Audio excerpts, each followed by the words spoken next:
দ্রব্যমূল্য নিয়ন্ত্রণে বাজার মনিটরিং করছেন বৈষম্য বিরোধী ছাত্র আন্দোলনের শিক্ষার্থীরা। বেলা 11টায় নগরীর সাহেব বাজারে যান তারা। কাঁচা বাজার, মশলার দোকান এবং মাছ ও মুরগির বাজারে গিয়ে বিক্রেতাদের সাথে কথা বলেন শিক্ষার্থীরা। প্রিয় নম্বর সেট করে বিকাশে সেন্ড মানি করুন ফ্রি।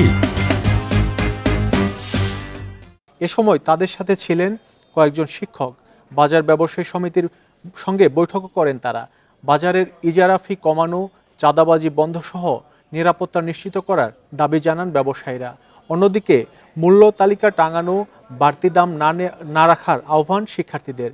জামালপুরে বাজার নিয়ন্ত্রণে কাজ করে সাধারণ শিক্ষার্থীরা। সকাল থেকে জেলার প্রধান বাজারগুলোতে তদারকি করেন তারা। এ সময় পণ্যমূল্য নিয়ন্ত্রণ রাখতে সচেতন করেন শিক্ষার্থীরা। তাদের এই উদ্যোগকে স্বাগত জানিয়েছেন ক্রেতারা।